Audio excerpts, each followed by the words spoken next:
La sesión de hoy ya es el último día y además vamos a tener una mañana un tanto apretada, así que vamos a comenzar ya. La conferencia que tenemos ahora en el programa, aquí se está acoplando. ¿No estáis escuchando a alguien que está hablando por ahí de fondo? Pues yo lo estoy escuchando aquí. La conferencia titulada Bondades saludables de los productos vitivinícolas, como ya comenté el primer día en la introducción, hemos estado viendo el conocimiento, el acercamiento a los productos vitivinícolas a través de la cata de vinos blancos, vinos tintos. Hoy vamos a tener la de los productos del marco de Jerez, tanto de vino, vinagre y brandy. Y entonces, en este seminario de bondades de los productos vitivinícolas, pues lógicamente hay que hablar sobre aquellas propiedades que aportan los productos vitivinícolas desde el punto de vista de su consumo.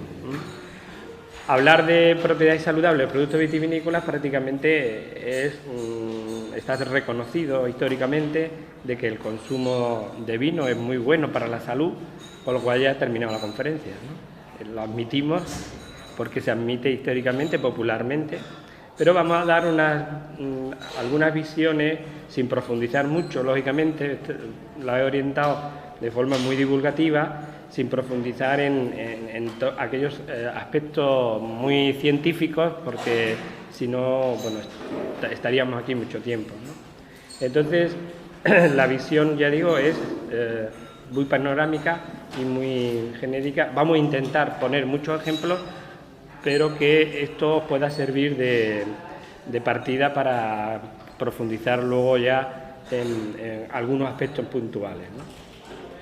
Bien,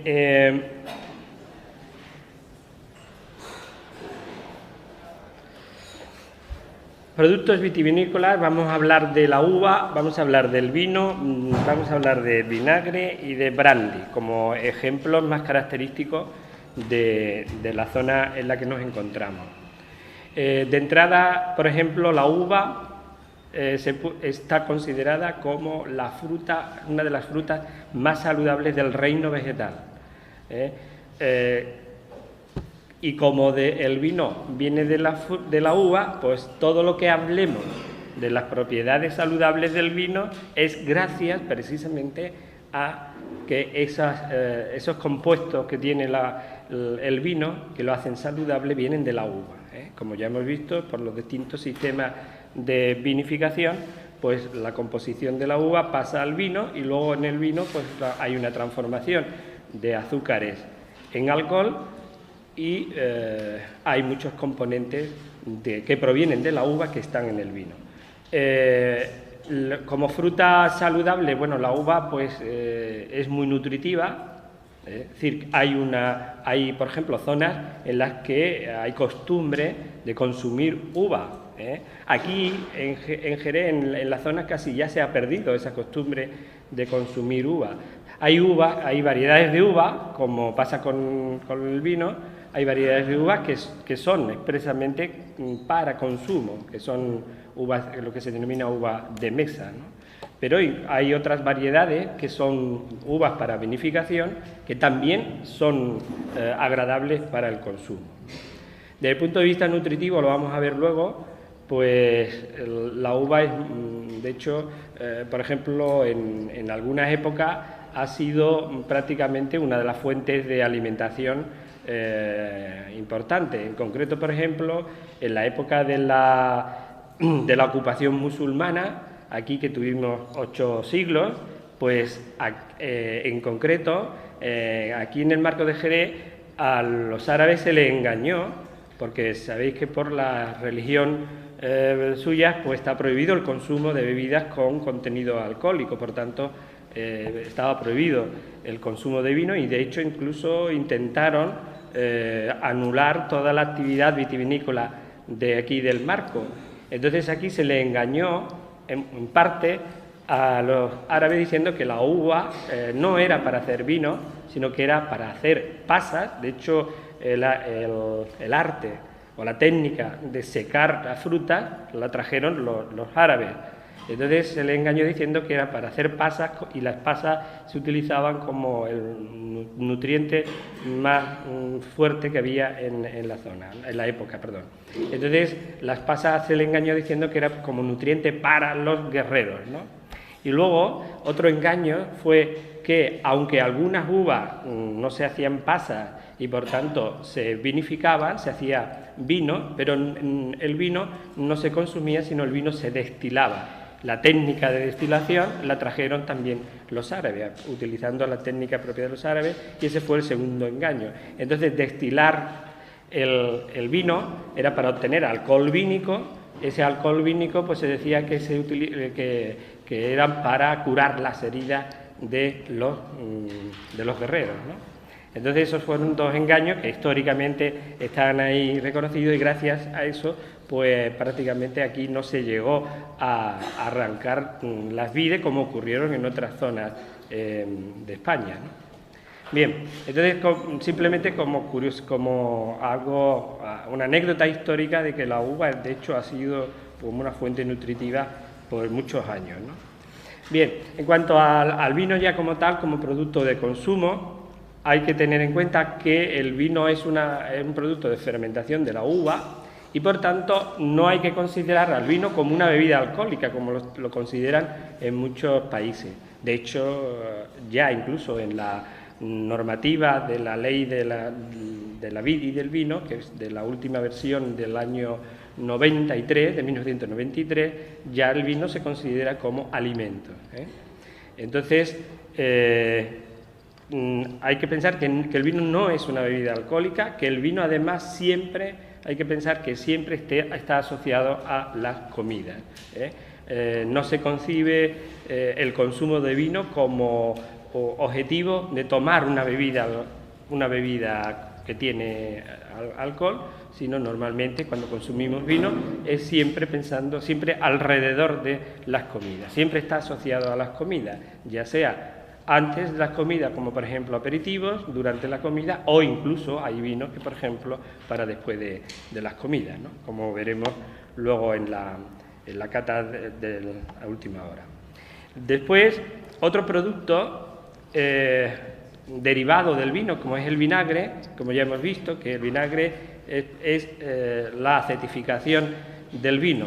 Ya se ha comentado aquí que el vinagre aquí en Jerez había época en la que estaba mal considerado, las bodegas no querían reconocer, porque en el fondo tener vinagre era sinónimo de que se te había estropeado el vino, ¿no? Y de hecho se ocultaba, ¿no? Y sin embargo hubo un señor, por ejemplo, que le decían que estaba loco, que iba comprando a las bodegas, compraba los vinagres, pero había bodegas incluso que le hacían firmar un documento para que no dijera que le había comprado ese vinagre a esa bodega. Bueno, pues ese señor, que ya lo comentó José Luis ayer, ese señor que ahora se llama el rey del vinagre, pues es el que tiene soleras de vinagre muy viejas y prácticamente vende casi toda su producción a Francia, porque los franceses han incluido el vinagre de Jerez dentro de la cocina, ¿no?, francesa. Y lógicamente, bueno, pues el vinagre, por tanto, es un condimento esencial en las comidas, ¿no? Y el brandy es también un producto derivado del vino, que en concreto procede de la destilación del vino. El brandy, el consumo de brandy, no obstante, está menos vinculado a la comida, es decir, se suele tradicionalmente el consumo de brandy se acerca prácticamente en los postres, ¿no? Terminar la comida, tomar una copa de brandy. No obstante, el brandy, que tiene ya una gradación alcohólica mayor, es una bebida, por ejemplo, que va muy bien combinado con refrescos. Es decir, el Consejo Regulador, pues lógicamente, está haciendo campañas para colocar el brandy en la misma altura o en la misma competencia que el whisky o el ron, ¿no? No sé si habéis probado alguna vez un combinado de brandy. Bueno, el más popular es con Coca-Cola, pero yo os aconsejo que lo probéis, por ejemplo, con Ginger Ale, con 7up y os llevaréis sorpresas, como trago largo, ¿no? Luego también el brandy, por ejemplo, viene muy bien en cóctel y luego veremos en la última conferencia cómo el brandy sí se incluye perfectamente en la comida como condimento del plato. Luego veremos incluso, hoy veremos hasta recetas en la que va el elemento esencial del brandy, el vino y el vinagre. Bien, pues hablando del, como ya hemos comentado, que el vino va asociado siempre a las comidas, el consumo de vino normalmente siempre, como ya hemos comentado, va siempre alrededor de las comidas. Y de hecho es muy raro que una región vitivinícola, o sea, una región en la que no tiene producción vitivinícola, pues prácticamente tampoco tiene cultura gastronómica. Normalmente una región vitivinícola, una región en la que tiene actividad vitivinícola siempre tiene asociada una cultura gastronómica. En nuestro caso pues tenemos la famosa dieta mediterránea, ¿no? En la que aquí tenemos la pirámide. Bueno, vemos aquí, esto pues es un asado y pues se puede acompañarse, el asado pues se puede acompañar, por ejemplo, siempre uno piensa en carne con tinto, pescado con blanco. Bueno, pues también la carne, por ejemplo, se puede acompañar con un buen oloroso, como veremos luego en la última conferencia. No vamos a catar el asado, cataremos el oloroso. Bien, la pirámide, aquí tenemos un esquema de la pirámide mediterránea, en la que tenemos, sabéis que según se va ascendiendo hacia arriba, va disminuyendo la probabilidad de consumo. Quiere decir, por tanto, que en la parte de abajo de la pirámide es donde tenemos los productos que consumimos casi diariamente, y según nos vamos subiendo, pues tenemos productos que lo consumimos no casi diariamente o que se consume en menor proporción. Aquí, por ejemplo, tenemos el aceite de oliva, esto de aquí es el jamón, por eso ya está en la parte de arriba, porque el jamón consumirlo diariamente, pues la verdad que no, sí es aconsejable, pero para el bolsillo no. Entonces, fijaros cómo dentro de lo que es la dieta mediterránea hay también otros factores que están fuera de la pirámide, porque también están relacionados con la dieta mediterránea, como es, por ejemplo, el descanso. El descanso, llevar una vida tranquila, hacer ejercicio, no mucho ejercicio, porque también está comprobado que mucho ejercicio físico también produce estrés oxidativo. Un amigo nuestro, el pobre, murió hace poco, decía que correr es cosa de cobardes, ¿no? Pero bueno, algo de ejercicio sí que es conveniente. Y fijaros cómo aquí está también el vino. El vino dentro de la dieta mediterránea está considerado como un alimento que entra perfectamente y que es aconsejable incluirlo en la comida, pero diariamente. No es bueno pensar, bueno, yo diariamente no consumo vino, pero me voy a beber toda la bodega en el fin de semana. Eso es muy negativo, como veremos luego. Lo que es interesante desde el punto de vista de las aportaciones saludables del vino es consumirlo pues casi diariamente, pero lógicamente en dosis adecuadas, o como se suele decir, en dosis moderadas, ¿no? Y también, lógicamente, el agua como elemento esencial en la comida, ¿no? Hay muchas dietas en las que te dice que hay que tomar muchos litros de agua. Ojo, que el agua está dentro de muchos alimentos, en concreto de las frutas. Esos 7, algunos dicen que 7 litros hay que tomar de agua. Bueno, como mínimo está claro que hay que tomar 1,5 litros, 2 litros diarios. A partir de una edad determinada incluso conviene tomar más líquidos, ¿no? Pero ojo que, por ejemplo, el vino tiene agua, el 80% del vino es agua, y el agua que tiene el vino es mucho más, se puede decir que es el agua más pura que hay, es un agua biológicamente pura, agua que procede de la uva, del fruto, ¿no? Y cuando se toma fruta y se toma hortalizas, pues hay también contenido en agua, ¿no? O sea que esos litros de agua, pensar que no es directamente agua, sino que el agua también la podemos aportar con frutas, verduras, hortalizas y, lógicamente, también el vino. Bien, vamos a ver entonces el vino considerado como alimento. Pues un alimento, a un alimento se le debe de exigir una serie de condiciones, como son, en primer lugar, un alimento, ¿cuál es la función esencial, básica? Que la nutrición debe de nutrir, ¿no? Ese es el objetivo básico de un alimento. Y otra de las funciones del alimento es la de la satisfacción, es decir, hoy en día, afortunadamente, en países desarrollados tenemos la opción de elegir un alimento, pero no con el objetivo de nutrición, sino prácticamente perdemos un poco la perspectiva de la nutrición, porque elegimos los alimentos simplemente por la satisfacción, el placer de consumir ese alimento, ¿no? Y hoy en día tenemos tanta variedad de alimentos, y además alimentos en distintas situaciones, alimentos directamente original, como puede ser frutas, hortalizas, o alimentos, por ejemplo, preparados, transformados, precocinados. O sea, tenemos una variedad enorme, ¿no?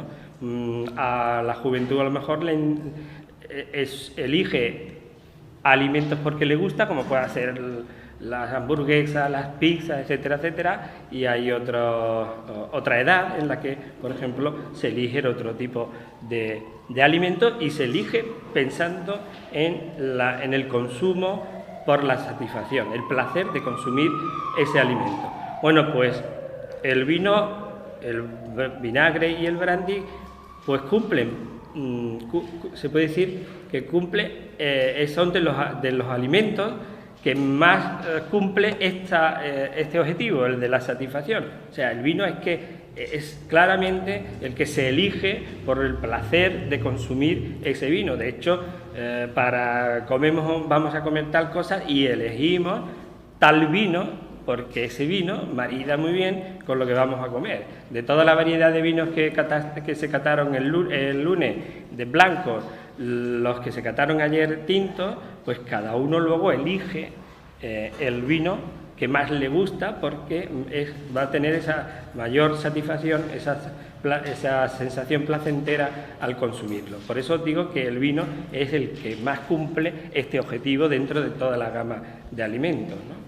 Y luego otro de los objetivos y otro de la exigencia que se tiene a los alimentos es que cuando nosotros consumamos cualquier alimento, pues debe de garantizar la seguridad alimentaria, es decir, la inocuidad, es que cuando consumamos un alimento pues no tengamos problemas negativos con la salud. Bueno, pues eso hoy en día, afortunadamente, ya también lo cumple el vino. ¿Por qué? Porque aquí tenemos un esquema de la elaboración del vino. Ya lo dijo ayer Monse, el vino prácticamente es un producto muy natural, ¿no? Parte de la uva, se obtiene el mosto, fermenta, y en el caso, por ejemplo, de los vinos de Jerez, pues sí, luego tiene sistema de envejecimiento. Bien, pues prácticamente se puede decir que hoy en día, con la tecnología que se utiliza, pues todos estos procesos de la elaboración del vino está garantizada la seguridad alimentaria. Ahora bien, hay un componente que está presente en el vino, ojo, que tiene una cierta toxicidad, que es el alcohol. El alcohol sí se consume en dosis muy elevadas, ¿eh? De todas formas, sea, prácticamente, ya lo dijo Paracelso, que es el fundador de la farmacia, que todo tiene veneno, ¿eh? Toda materia tiene veneno, Y todo va a depender, ese veneno va a depender de la dosis. Por ejemplo, hay algunos alimentos que tienen unas sustancias que son muy venenosas, pero claro, habría que ingerir, la patata por ejemplo tiene una sustancia venenosa, pero hay que ingerir muchos kilos de patatas, ¿no? Para que, pues en el vino pasa lo mismo, hay una sustancia que tiene toxicidad, que es el etanol, pero claro, para que esta sustancia tenga efectos nocivos, pueda tener reacciones, pues bueno, ya sabemos, problemas del alcohol, que luego veremos algunas enfermedades, pero claro, habría que consumir mucho. Normalmente, como ya hemos dicho, que el vino no se concibe el consumo alrededor de las comidas, de esa forma evidentemente no va a haber problema con la sustancia tóxica que está en el vino, que es el etanol, ¿no? Bien, ¿por qué el vino es saludable? Bueno, pues precisamente ya lo hemos dicho, procede de la uva, todos los componentes, toda la composición que tiene el vino, que hace que sea saludable, es gracias a la composición de la uva. Ya hemos visto que uva blanca, uva tinta, acordaros la diferencia de vinificación entre uva tinta y uva blanca. De la uva blanca se obtiene el mosto de forma que apenas se haga presión sobre las partes sólidas de la uva, es decir, se obtiene el mosto con presión lo más suavemente posible para apenas extraer componentes que están presentes en las partes sólidas de la uva. Y en las tintas al revés, en las tintas interesa que el mosto se obtenga con bastante extracción de las partes sólidas de la uva, porque esa extracción va a hacer que el tinto tenga más color. De hecho, incluso la fermentación del tinto tiene lugar con el contacto del mosto con las partes sólidas de la uva para facilitar la maceración. Bueno, pues dependiendo lógicamente de la variedad de uva, dependiendo lógicamente del sistema de elaboración, pues vamos a tener finalmente un vino con una composición determinada, ¿no?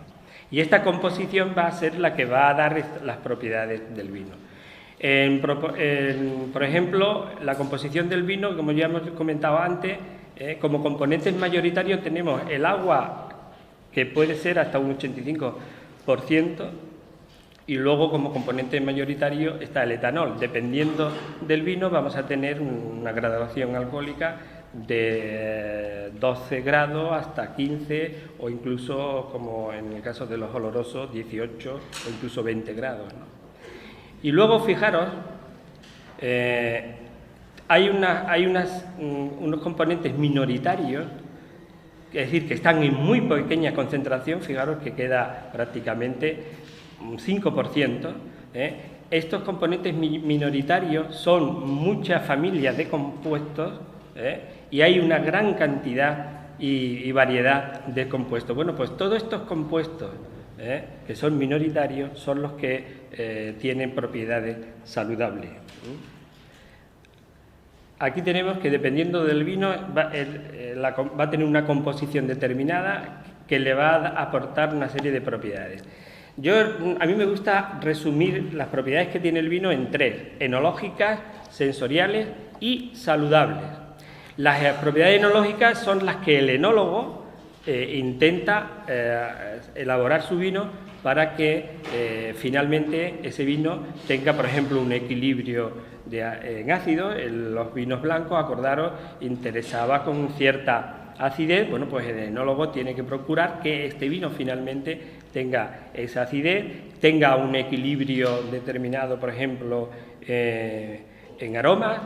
Y luego las propiedades sensoriales son las que, gracias a la forma en la que se ha elaborado ese vino, pues vamos a poder nosotros diferenciar, pues por ejemplo, un potencial aromático de un vino de una variedad de uva determinada. Vamos a poder diferenciar o detectar si ese vino, como vimos ayer de los tintos, si ese vino ha pasado un tiempo de envejecimiento en madera, etcétera, etcétera. Estas propiedades sensoriales, pues lógicamente el consumidor habitual, pues lógicamente es el que más más conocimientos tiene, es decir, más información saca de las propiedades organolépticas del vino. La primera vez que nos acercamos al vino, evidentemente, pues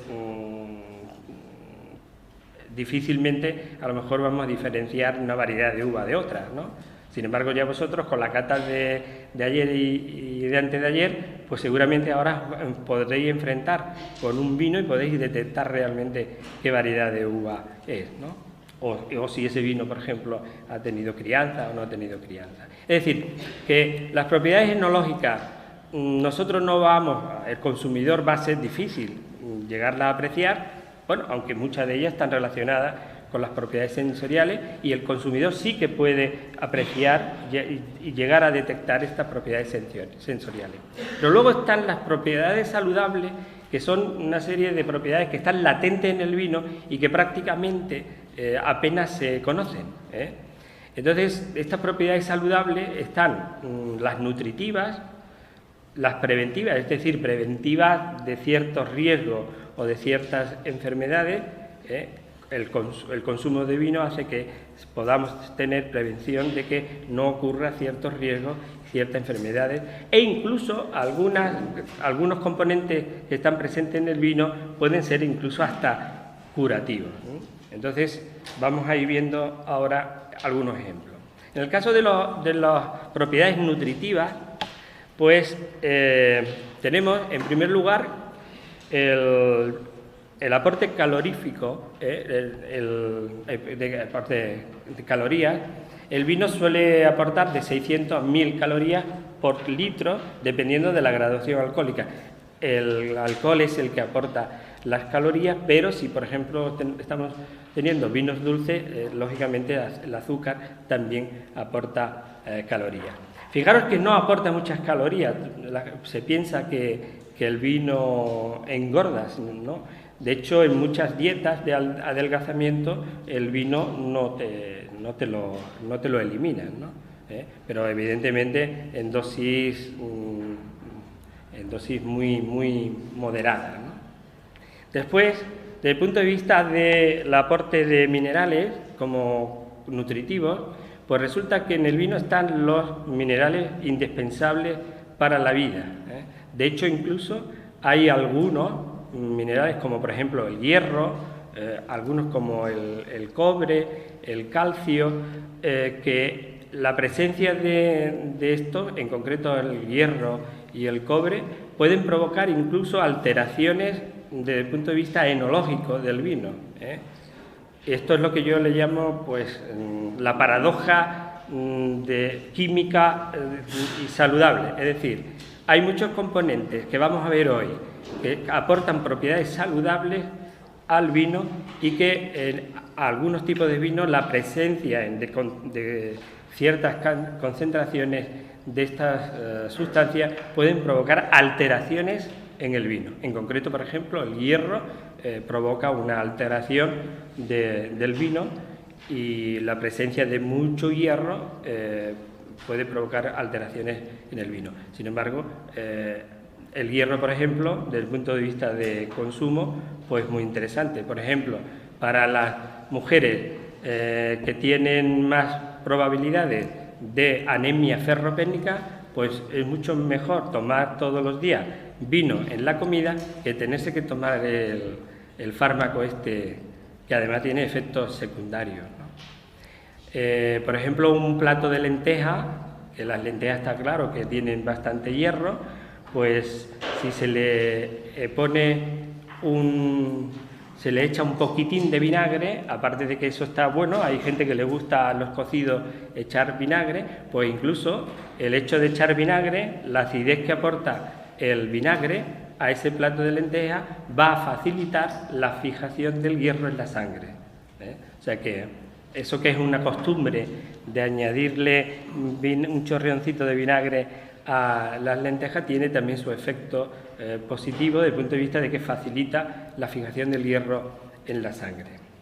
Bien, no obstante, a mí me gusta siempre decir que no hay que pensar que hay que consumir en vino para aportar estos nutrientes, ¿eh? Ojo, que hay otros alimentos que aportan estos nutrientes, pero que el vino pues tiene estos aspectos nutritivos. Ojo, algunas veces el vino ha salvado a muchas poblaciones.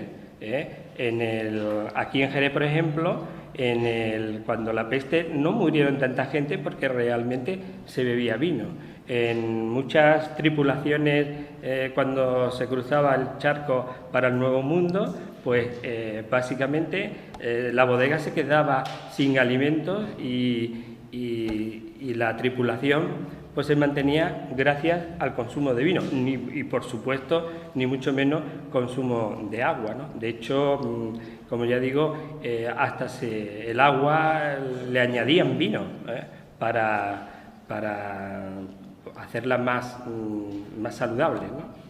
Bien, otro grupo de sustancias que aportan aspectos nutritivos, que tienen aspectos nutritivos en el vino, son los aminoácidos y las proteínas. Resulta que las proteínas que tiene el vino tiene un alto grado de digestibilidad, es decir, la digestibilidad, las proteínas sabéis que son las moléculas más grandes que hay y entonces nuestro organismo, cuando consumimos un alimento rico en proteínas, pues lo primero que hay que hacer es romper, es como si las proteínas fuesen, imaginaron pues todos estos ladrillos, ¿no? Tenemos que romperlo en ladrillos, esos ladrillos son los aminoácidos. Bueno, pues hay proteínas que son muy difícilmente, que son poco digestibles y sin embargo las que están presentes en el vino pues tienen un alto grado de digestibilidad. Y luego, además, los aminoácidos que aportan estas proteínas son precisamente los aminoácidos esenciales para la vida. Es decir, que los 11 aminoácidos esenciales para la vida están presentes en el vino. Desde el punto de vista, por ejemplo, también de vitaminas, pues resulta que el vino tiene las vitaminas del grupo de las hidrosolubles, del grupo de las B, y también tiene vitamina C. Entonces, esto es muy importante, por ejemplo, sabéis que las vitaminas hidrosolubles, precisamente, estas se eliminan en alguna etapa de la elaboración o de la conservación de algunos alimentos. En concreto, por ejemplo, las personas que llevan dieta vegetariana, pues estas vitaminas hidrosolubles, pues prácticamente, por ejemplo, en la congelación de verduras o en la cocción de verduras, de hortalizas, se pierden bastante vitaminas de este grupo de vitaminas de la hidrosoluble. Por tanto, para una dieta vegetariana, un buen complemento de esas vitaminas que se pierden en la propia dieta puede venir por el vino, ¿no? En general, el vino tiene un alto poder tonificante, por ejemplo, para personas que tienen trabajo de mucho esfuerzo físico, pues el consumo de vino les viene muy bien. De hecho, incluso ya hace unos 15 años, 20 años, los deportistas tenían prohibido consumir vino. Sin embargo, prácticamente empezó la selección francesa, empezó a incluir el vino en la dieta de los deportistas. Tened en cuenta el deportista, pues con el ejercicio físico o incluso un trabajador que tenga un trabajo de bastante esfuerzo físico, se pierde bastante en el sudor, se pierde, por ejemplo, bastante sustancias minerales como por ejemplo potasio. Entonces el vino es un buen complemento de esta pérdida de potasio cuando se hace mucho ejercicio, ¿no? Pero ojo, ya vuelvo a decir, no pensemos en el vino como voy a comer vino, ¿no? Pensemos que el vino siempre es un alimento que está asociado a las comidas, pero nunca pensemos buscar nutrientes exclusivamente. Bien, algunos de los aspectos positivos que tiene el consumo de vino para la salud. Por ejemplo, el vino y la digestión.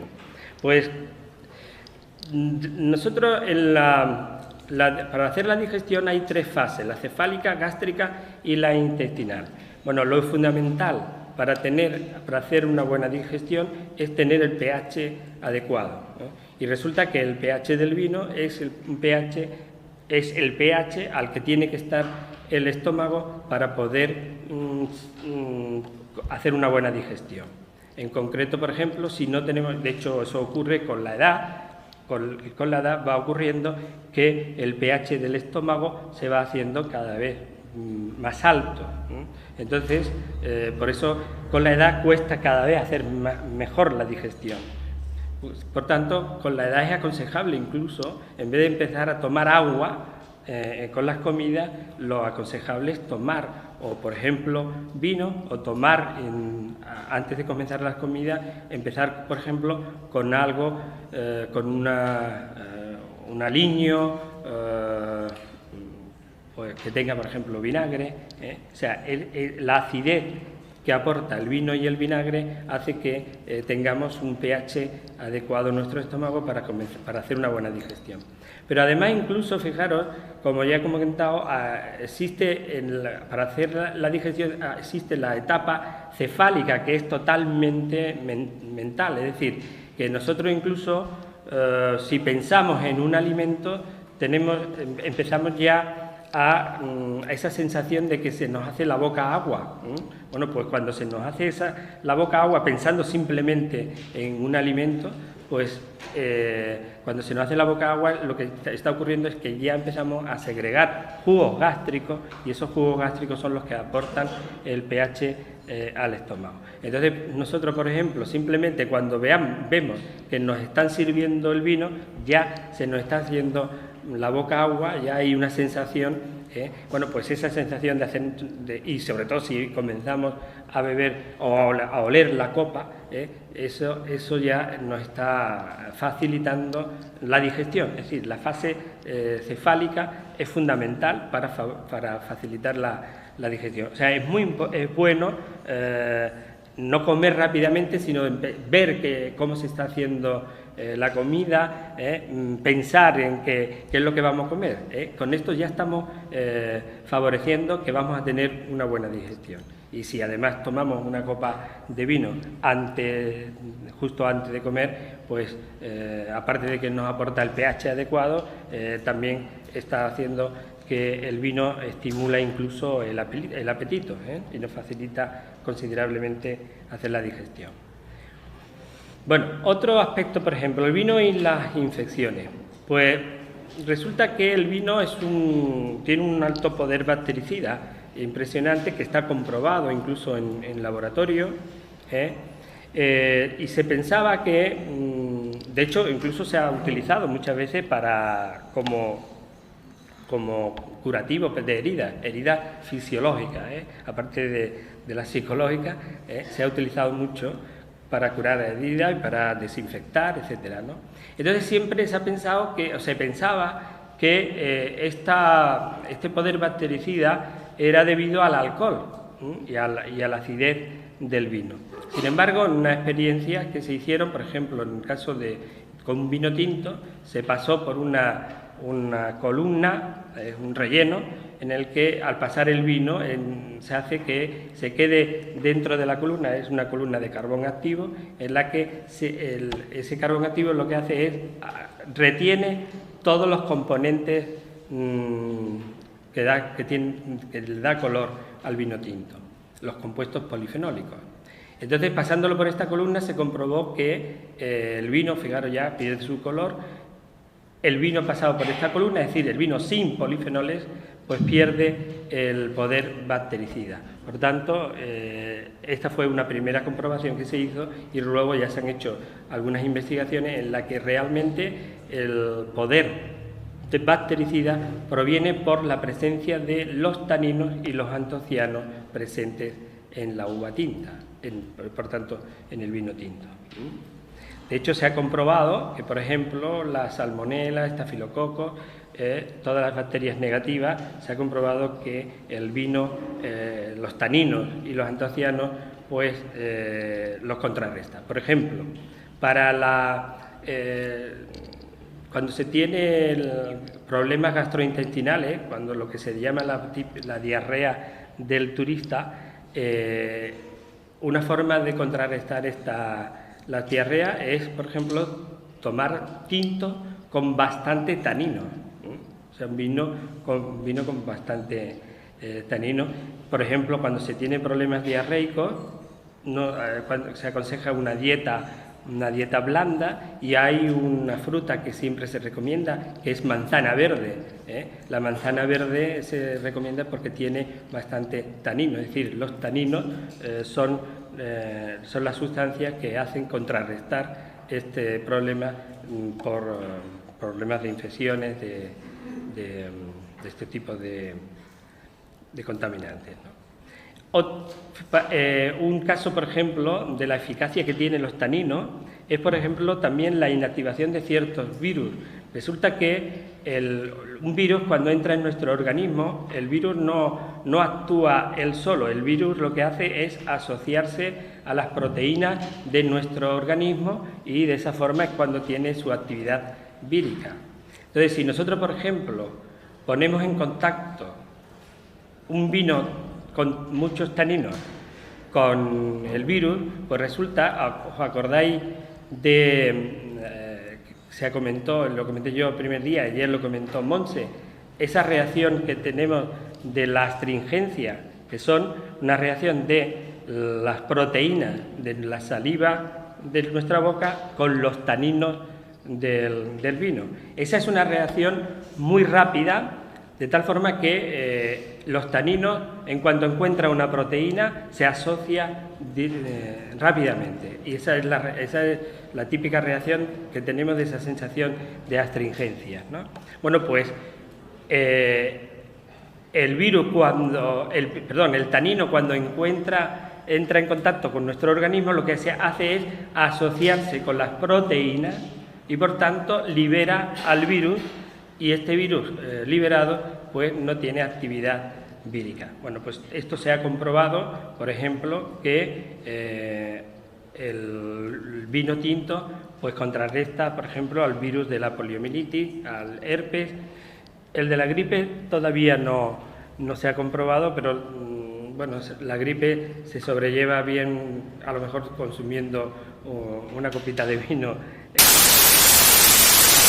Pues este antioxidante está presente en los vinos. Los vinos tienen mucha capacidad antioxidante gracias a los polifenoles que tiene. Entonces, fijaros, aquí tenemos la medida del poder antioxidante, por ejemplo, de los vinos de Jerez. Tenemos el fino, la manzanilla, el cream, medium, el oloroso, amontillado, y fijaros cómo va aumentando, igual que pasó con el ensayo con la rata del consumo cuando se le inyectaba vino. El amontillado era el que tenía mayor subida de colesterol bueno. Pues aquí pasa lo mismo, con respecto a esto. El amontillado es el que tiene mayor capacidad antioxidante, pero ojo, está aquí el Pedro Ximénez, que es el que tiene, fijaros la capacidad antioxidante cómo aumenta.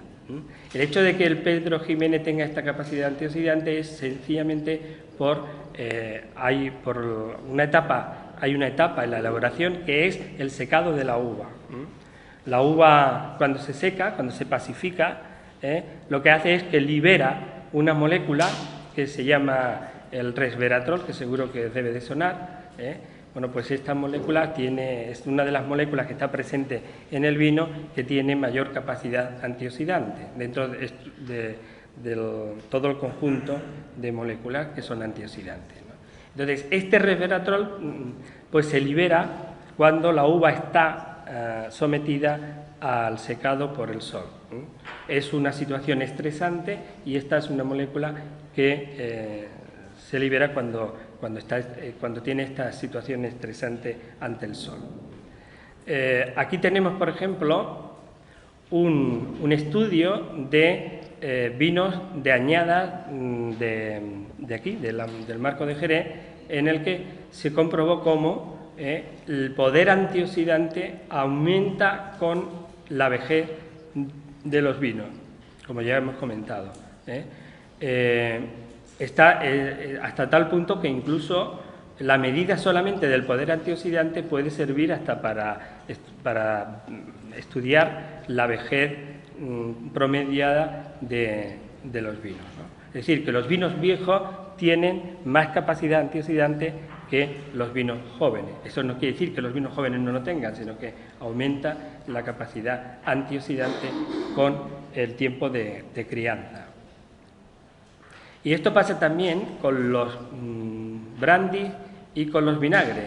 Existe un aumento. Aquí tenemos el caso de, por ejemplo, de brandy Solera, Solera Reserva y Solera Gran Reserva. Fijaros cómo con esta tipología de brandy, Solera Gran Reserva es el que tiene más tiempo de envejecimiento, y fijaros cómo aumenta la capacidad antioxidante con el tiempo de envejecimiento. Y pasa lo mismo también con los vinagres. El vinagre con más tiempo de envejecimiento tiene más capacidad antioxidante que un vinagre que tenga poco tiempo de envejecimiento.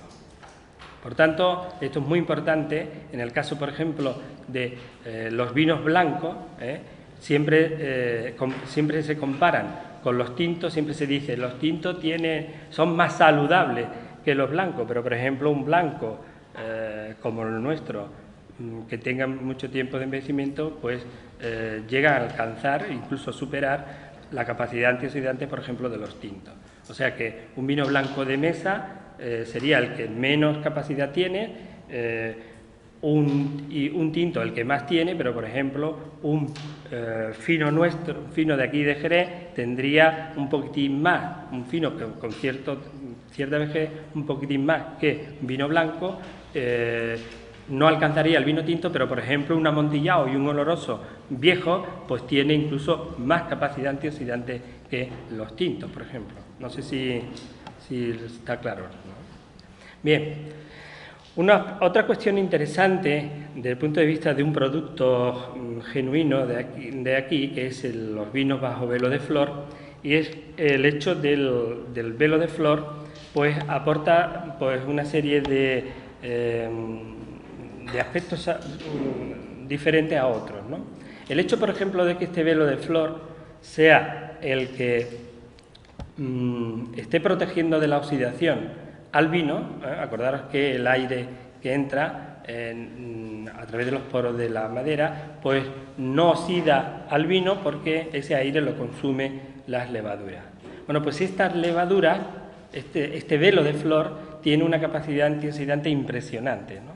Hasta el punto incluso que, por ejemplo, en las levaduras, el velo de flor, hay épocas en el año que le cuesta mantenerse, de tal forma que llega a caer. Esto es lo que se llama las cabezuelas, que en el fondo de la barrica, en el fondo de la bota, pues se llega a depositar restos de estas levaduras. Estas cabezuelas, por ejemplo, pues tienen mucha capacidad antioxidante, y de hecho se están utilizando para un uso muy curioso, como por ejemplo la cosmética, como veremos luego. Pero es que además el velo de flor tiene propiedades nutritivas y curativas tradicionales. Es decir, en la medicina popular se ha usado, por ejemplo, cuando los niños estaban malos se les daba cucharadas de velo de flor. Hay también un estudio muy interesante, y es que resulta que los vinos bajo velo de flor se metabolizan mucho más rápido que los vinos, por ejemplo, que no tienen crianza bajo velo de flor. ¿Qué significa eso? Pues que, por ejemplo, sabéis que la metabolización del alcohol es la clave. Si nosotros metabolizamos el alcohol rápidamente, el efecto se va a notar menos. Incluso esto es bueno hasta para el control de circulación. Es decir, un vino bajo velo de flor, nosotros podemos tomar a lo mejor 2 copas de vino bajo el velo de flor y lo vamos a metabolizar mucho más rápido que, por ejemplo, si tomamos una copa, por ejemplo, de un vino que no está bajo velo de flor. De hecho, esto mucha gente lo dice cuando dice, jolines, he bebido ya 4 o 5 cuando se habla, por ejemplo, de la manzanilla o el fino, y prácticamente no noto nada, y es que se metaboliza mucho más rápido, ¿no? Y es precisamente por la influencia del velo de flor. Parece ser que por ahí van los estudios de que el velo de flor incluso hace que aumente la enzima, la alcohol deshidrogenasa, que es la enzima que tenemos en nuestro organismo, que es la que hace metabolizar el etanol. Bien. Hay un estudio que se está haciendo ahora sobre el consumo moderado de vino bajo velo de flor en las comidas, y se está haciendo con personas en hospitales y tal. Se está haciendo un seguimiento y se le está haciendo una analítica para comprobar estas propiedades saludables del velo de flor. También se está usando, por ejemplo, mucho el velo de flor ahora en la cocina como actividad culinaria, ¿no? Hay una serie de platos muy curiosos en el que se está incluyendo el velo de flor. Este me parece que es del Puerto León, no sé si Paco León, efectivamente. Bien, en general, el vino y los antioxidantes, pues aquí tenemos lo mismo que teníamos el consumo de vino para contrarrestar la ingesta de grasa. Pues si nosotros incluimos antioxidantes en nuestro organismo, lo que hacemos es prevenir estas enfermedades degenerativas. Y lo que tenemos que hacer es incluir en nuestra dieta una dieta rica en antioxidantes. La dieta mediterránea, por ejemplo, es el ejemplo más claro como dieta antioxidantes. Las frutas y las hortalizas son, se puede decir, los antioxidantes por excelencia. Pero si incluimos fruta en la que estén mayoritariamente las sustancias más antioxidantes, que son los polifenoles, podemos comer uva, que la uva tiene estos antioxidantes, o consumir, por ejemplo, vino, que hemos comprobado que tiene estos antioxidantes. Fijaros que aquí hay una comparación. Una copa de vino tiene la capacidad antioxidante equivalente a, por ejemplo, 5 manzanas, medio litro de cerveza, 1 litro de zumo de naranja, fijaros, 1 litro de zumo de naranja, y la naranja también tiene actividad antioxidante por la vitamina C. Bueno, pues la equivalencia entre una copa de vino aporta una capacidad antioxidante equivalente a la de 1 litro de zumo de naranja o 3 litros de zumo de manzana. Y todo gracias a los polifenoles que provienen de la uva. Polifenoles que provienen de la uva, y en el caso de los vinos viejos que están mucho tiempo envejeciendo, lo que está ocurriendo es una transformación en otros polifenoles que hacen que esos sean más antioxidantes. Por eso los vinos viejos aumentaba la capacidad antioxidante. Vinos viejos, vinos, brandy y vinagre. Bien, otras cuestiones que ya hemos comentado algo, es el vino y la vejez. La vejez del vino no, la vejez del consumidor.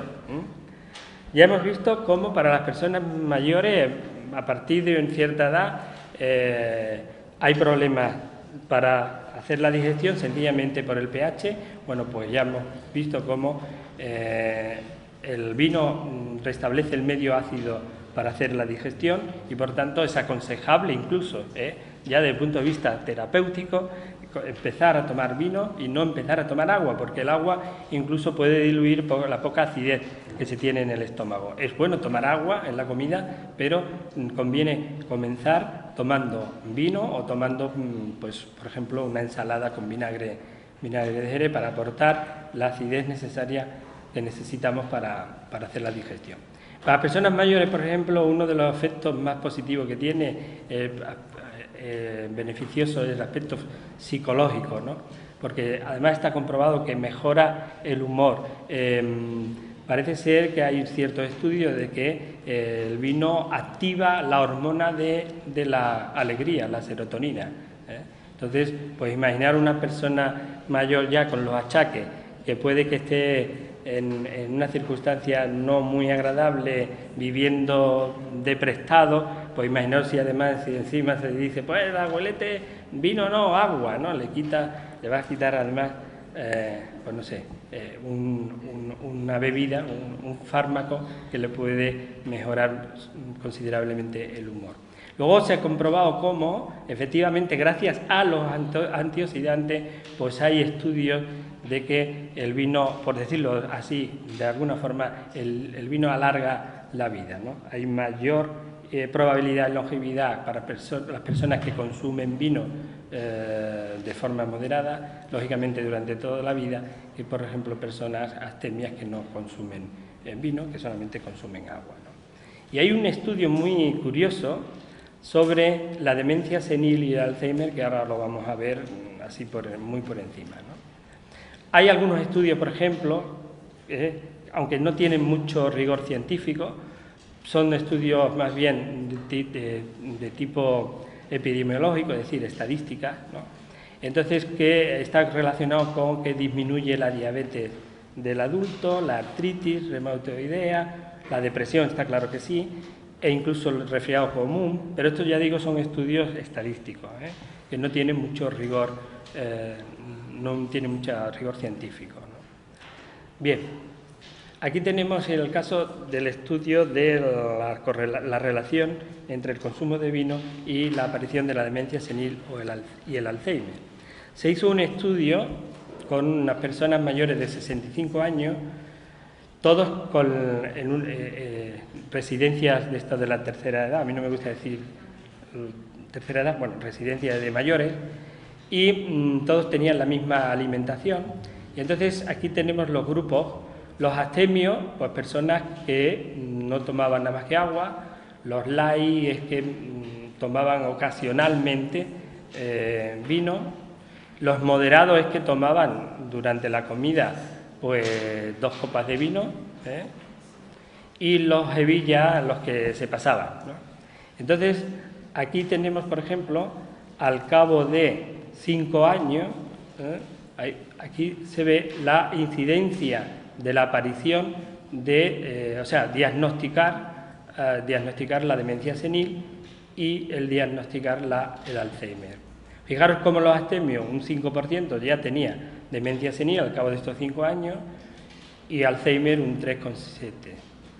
Los light, pues un poquitín menos, pero lo que llamó más la atención, además el objetivo de este estudio era contrario, es decir, el objetivo de este estudio era para comprobar cómo el vino era negativo para las personas mayores, por las propiedades cognitivas, ¿no? Sin embargo, se llevaron una sorpresa, como por ejemplo a las personas que tomaban vino diariamente, al cabo de los 5 años, fijaros cómo la incidencia de la demencia senil y el Alzheimer era mucho menor que, por ejemplo, el que tomaba agua, ¿no? En el caso de los que tomaban más vino de la cuenta, pues la incidencia, por ejemplo, era un poquitín mayor que los moderados, pero incluso menor que, por ejemplo, el que solamente tomaba agua, ¿no? Entonces, esto, lógicamente, ha abierto unas perspectivas muy interesantes en el tema de la demencia senil y del Alzheimer, que sabemos que el Alzheimer es una enfermedad bastante desagradable, tanto para, lógicamente, el que lo sufre, incluso para la familia, ¿no? Entonces, bueno, esto ya digo que se están estudiando qué moléculas son las que están presentes en el vino que hacen que prevenga esta enfermedad, ¿no? Incluso también ya hay otros estudios, por ejemplo, que está relacionado con la degeneración macular. Sabéis que la degeneración macular, eso ocurre con la edad, pero es por efecto también de oxidación de la parte de la córnea del ojo, y entonces eso puede provocar incluso ceguera, ¿no?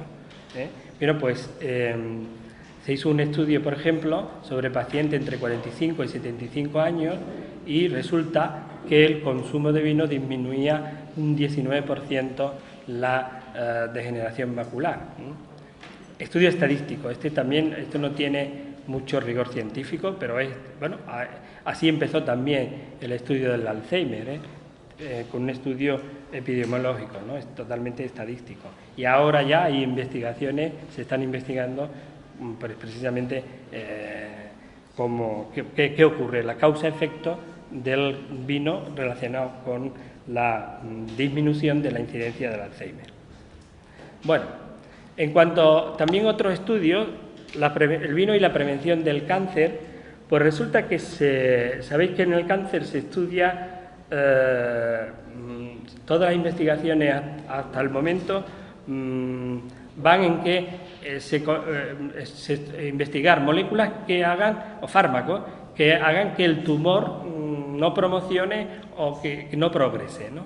Entonces, pero lo ideal sería encontrar fármacos que lo que hagan es preventivo, es decir, que no inicien la formación del tumor, ¿no? Y resulta que hay una molécula, que es esta que ya lo comenté antes, el resveratrol, que está presente en la piel de la uva, que resulta que se ha comprobado científicamente que además es inhibidor del tumor, aparte de que reduce la promoción, la progresión del tumor, también inhibe la formación del tumor.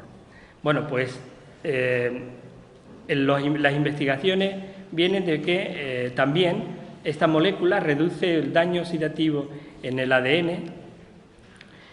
Y entonces ya, por ejemplo, la Organización Mundial de la Salud ya tiene una estadística y dice que el consumo diario de 2 copas de vino tinto reduce las probabilidades de formación de cáncer hasta un 20%.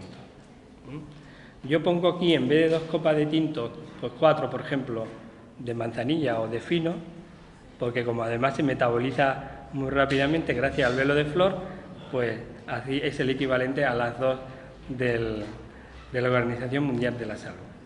Vamos a ver, ahora se está haciendo mucha investigación sobre el cáncer, vino y cáncer, pero el problema está en que hasta ahora las investigaciones, sabéis que las investigaciones primero se comprueba qué sustancias hay, se comprueba la eficacia de estas sustancias en el laboratorio, es decir, lo que se denomina in vitro.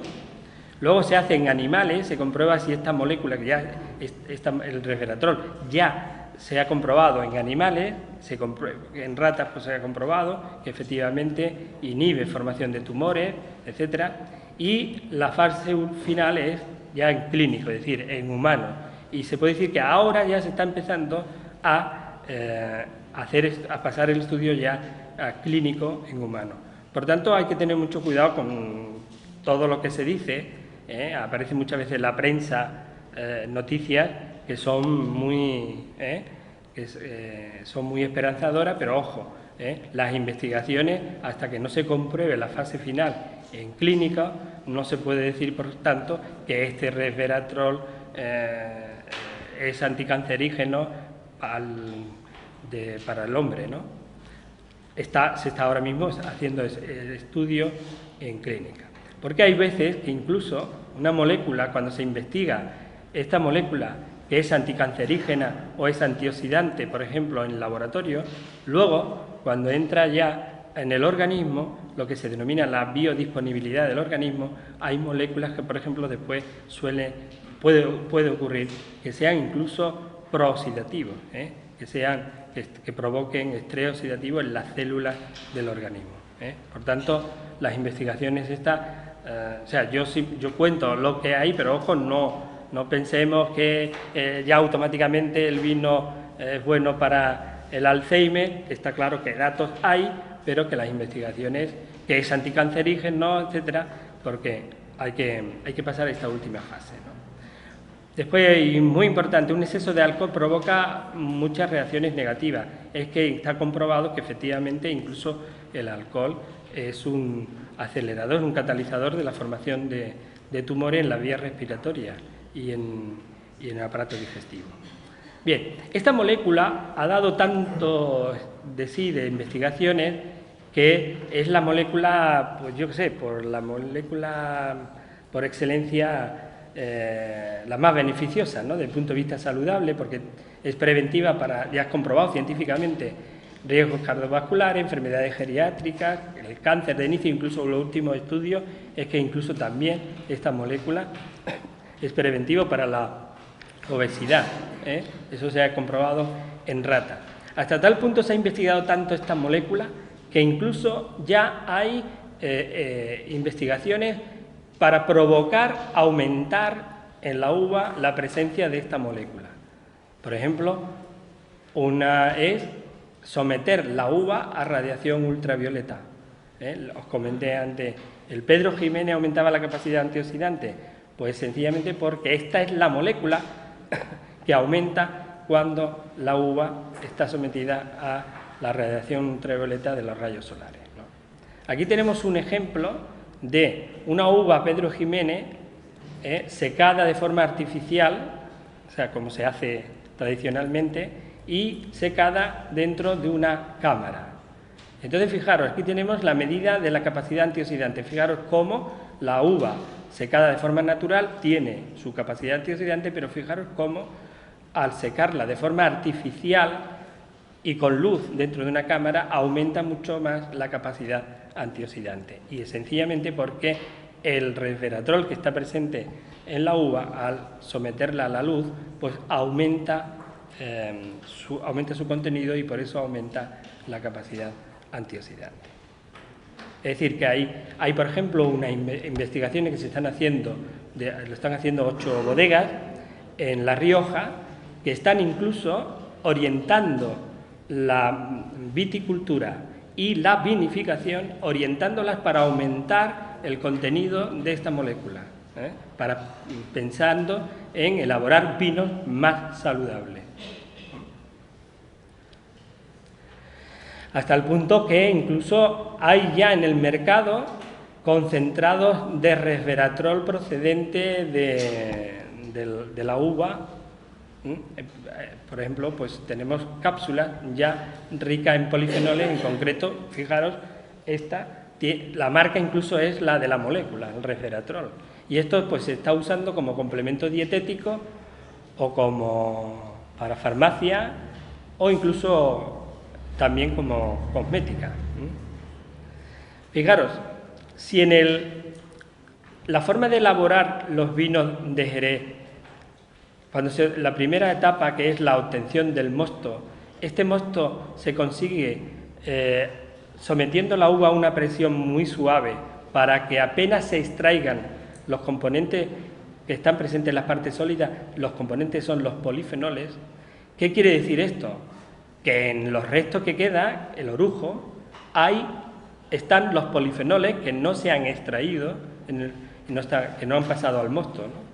Tenemos, por tanto, un orujo que es muy rico en polifenoles, es, por tanto, muy rico en antioxidantes. Hasta el punto, por ejemplo, que se han hecho ensayos, por ejemplo, ya de utilizar un concentrado, evidentemente sometiendo este orujo, extrayendo los polifenoles y utilizarlo como conservante natural para sustituir a conservante químico, por ejemplo, en pescado congelado. Eso ya se ha hecho, ¿no? Y también utilizar estos extractos de estos polifenoles del orujo, de este resto que queda, pues utilizarlo para enriquecer otros alimentos, ¿no? Por ejemplo, galletas enriquecidas con antioxidantes procedentes del orujo, ¿no?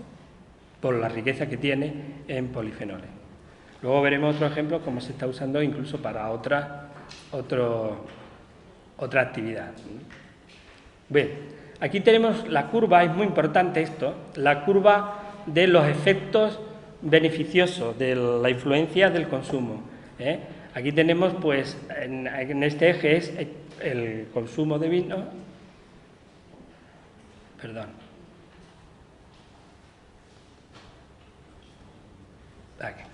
Aquí tenemos consumo de vino y aquí tenemos en los beneficios generales que hemos visto. Bueno, pues vemos cómo los astemios, pues nada, pues no hay un beneficio adicional.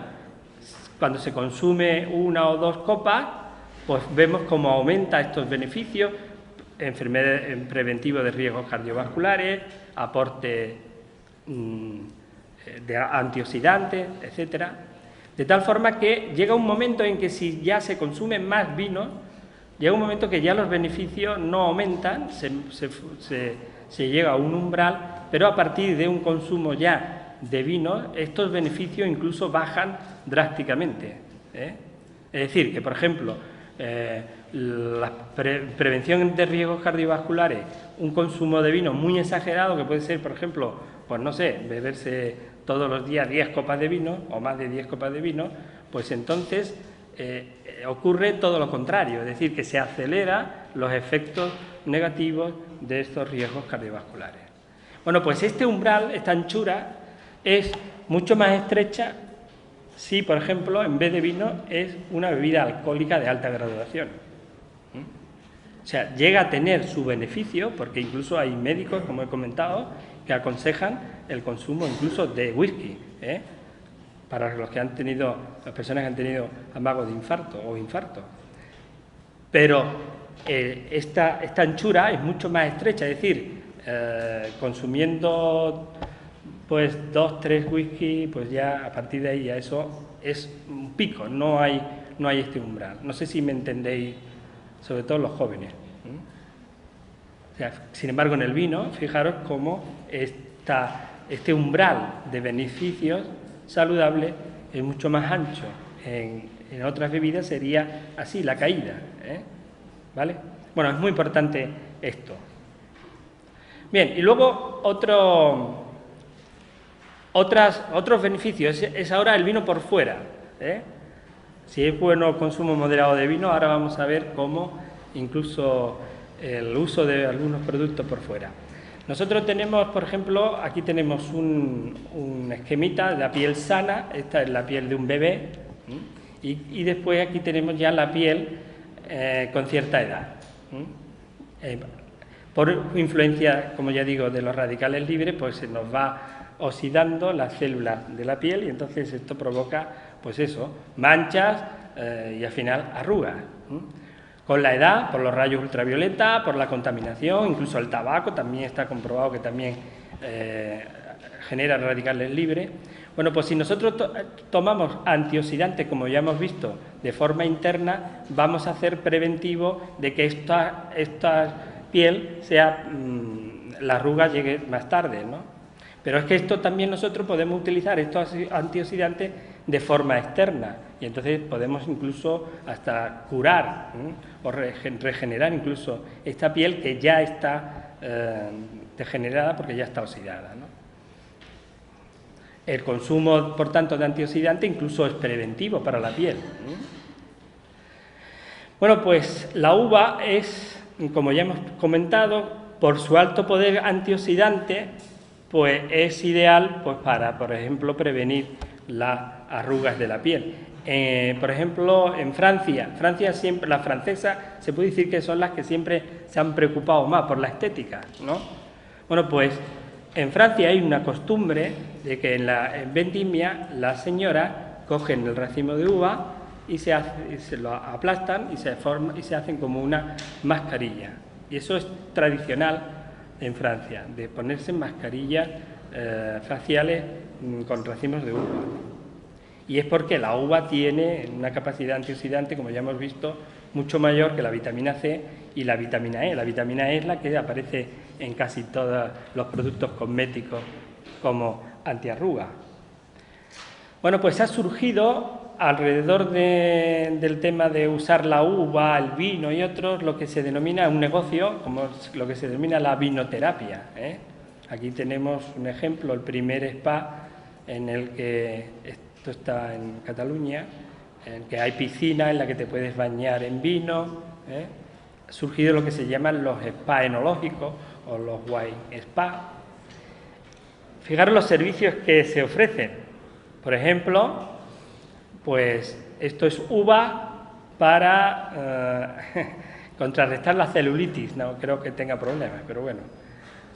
Un servicio que se ofrece también, por ejemplo, con productos derivados de la uva, es pues para mantener músculos, ciertos músculos rectos, como el caso este, que yo creo que tampoco le hace falta, pero bueno. Pero esto no solamente, fijaros, está orientado a las mujeres, que también están los metrosexuales, y hay servicios, por ejemplo, aquí se está dando un baño de vino y está consumiendo uva. Hay unos servicios, por ejemplo, simpáticos, absurdos, yo creo, que es bañarse, por ejemplo, en Cabernet Sauvignon, que tiene un coste, qué lástima malgastar el Cabernet Sauvignon en eso, ¿no? Luego, por ejemplo, masaje de Merlot, porque parece ser que la Merlot es mucho más relajante, ¿no? Bueno, estos son servicios que hay dentro de lo que se denomina la vinoterapia. Aquí, en el marco de Jerez, se ha comenzado un proyecto interesante que es utilizar los residuos que se van generando en la elaboración del vino para fines cosméticos. Por ejemplo, el orujo, las lías que se forman después de la fermentación. Este es el velo de flor, lo que os comentaba. El velo, cuando cae, se deposita en el fondo de la bota. Las cabezuelas pues se está usando también para la elaboración de compuestos, de componentes cosméticos.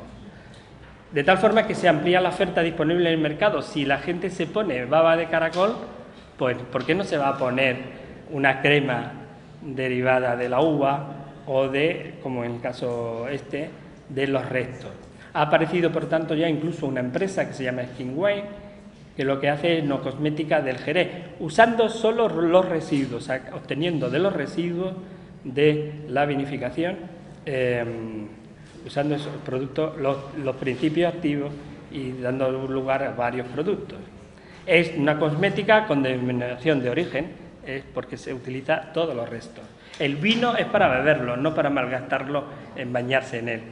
Ahora, los restos sí se pueden utilizar para... Ya comentamos cómo el orujo es muy rico en antioxidantes, porque esos polifenoles se están quedando ahí, no pasan al mosto, pero por tanto se pueden recuperar.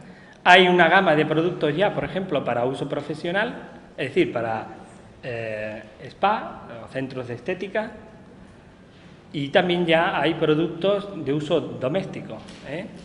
Pues, por ejemplo, esta es una crema antiarruga, una crema foliante. El exfoliante, por ejemplo, se saca de los restos últimos del vino antes de embotellar, que se estabiliza por frío, aparecen unos cristalitos.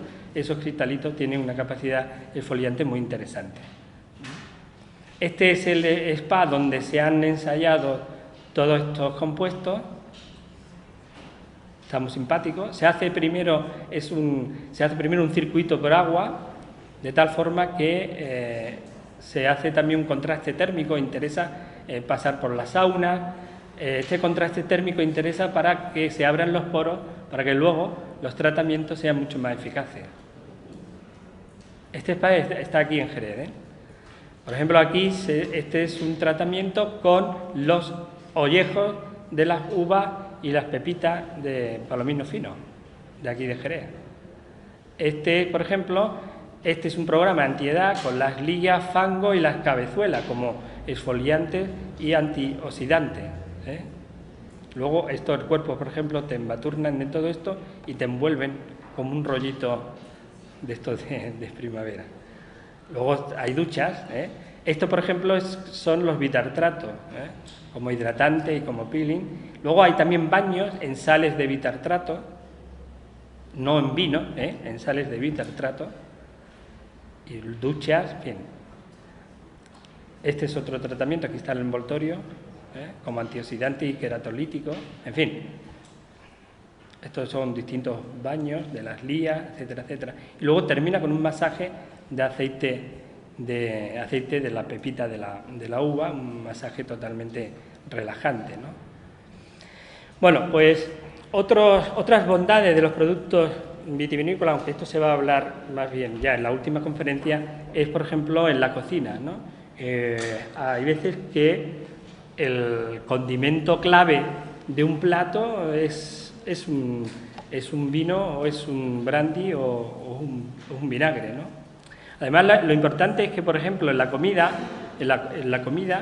el etanol que tiene se libera, se evapora y deja pues estos sabores, estos concentrados, esos aromas que son muy saludables. Es decir, que además de que dan un complemento, tiene su papel en el plato, es que está dejando ahí todas las sustancias que hemos visto que son saludables, que son preventivas incluso de enfermedades, ¿no? Y bueno, hay una gran diversidad, eso lo vamos a ver en la última conferencia. Por ejemplo, hay ahora mismo con el tema de los productos vitivinícolas una actividad muy interesante desde el punto de vista de los maridajes, ¿no? De acompañar un vino con un plato determinado, que puede ser incluso que ese vino se haya utilizado incluso en elaborar ese plato, ¿no? Por ejemplo, en el caso de los vinos de aquí se está comprobando, por ejemplo, que eso lo va a hablar después César, que por ejemplo va muy bien, maridan muy bien con la cocina japonesa, por ejemplo, ¿no? Cocina asiática, ¿no? El tema de los vinagres y el Pedro Ximénez, pues la expansión que están teniendo es gracias a la cocina. Ya raro es el programa de televisión de estos de cocina que no te nombra un reducido de Pedro Ximénez o un vinagre de Jerez, pero no un vinagre solo como complemento, ¿no? Como condimento, sino como base del plato, ¿no? En el caso, por ejemplo, del vinagre, los vinagres, pues aquí hay dos personas que están desarrollando un proyecto bastante interesante de usar el vinagre, pero también como bebida, mezclado con otras sustancias, ¿no? Otros productos. O sea, uso de bebida refrescante en la que está el vinagre como condimento especial, ¿no? También aprovechar esas bebidas para hacerlas saludables, es decir, como bebida funcional, enriqueciéndola con las sustancias que hemos dicho antes. Hay un tema que no he comentado y es, por ejemplo, también otra de las propiedades interesantes que tiene la uva es que es muy rica en fibra. La fibra sabéis que es esencial en la alimentación porque puede incluso la no ingesta de fibra alimentaria puede provocar trastornos hasta incluso el cáncer de colon, ¿no? Es fundamental consumir alimentos ricos en fibra. La uva es muy rica en fibra, el orujo es muy rico, los restos de la uva, cuando se obtiene el mosto, es también muy rico en fibra. Entonces, en esta bebida, pues lógicamente, se está estudiando pues el condimentarla para hacerla funcional, es decir, hacerla más saludable, ¿no? Lo de los maridajes, el mejor maridaje que hay es el jamón con el vino. Dijo el jamón al vino: aquí te espero, buen amigo. Luego, ya la última es las bondades psicológicas del vino. Ya lo hemos comentado, el vino es alegría. Es que, de hecho, hay médicos, hay psicólogos que incluso para los estados de depresión aconsejan el consumo de vino, porque además está comprobado que libera la molécula de la alegría, ¿no? La serotonina, ¿no? Bien. Luego hay otras bondades que están relacionadas con el sexo, ¿eh? De hecho, ya los romanos usaban el famoso vino del aguamiel, pues lo usaban para tener una noche de miel, una noche de luna de miel fructífera, ¿no? Tanto el hombre como la mujer. Y hay grupos de sexólogos que han comprobado que el vino estimula la libido, afortunadamente, a ambos sexos. Y además, incluso, estos sexólogos hasta ya recomiendan el consumo de vino, incluido en algunas dietas determinadas, para facilitar las relaciones sexuales en ambos sexos, para el hombre con problemas de disfunción eréctil y para la mujer también con problemas, por ejemplo, de sequedad vaginal. Y esto lo están estudiando sexólogos. Es decir, que ahora, ojo, ¿os acordáis de la curva, no? Pues aquí en el caso del vino, para tener una buena relación sexual hay que tener mucho cuidado con la curva, que a partir de una dosis determinada bajaba los beneficios, ¿acordáis? Pues aquí hay que acordarse muy bien de esta curva. Bueno, esto no es broma, es verdad que hay estudios de sexólogos que están estudiando cómo una dieta determinada, y el vino favorece las relaciones sexuales para ambos sexos. Después, ya por último, pues las bondades sociológicas, es decir, todas las celebraciones, pues todo acontecimiento lo celebramos con vino. Hay dos acontecimientos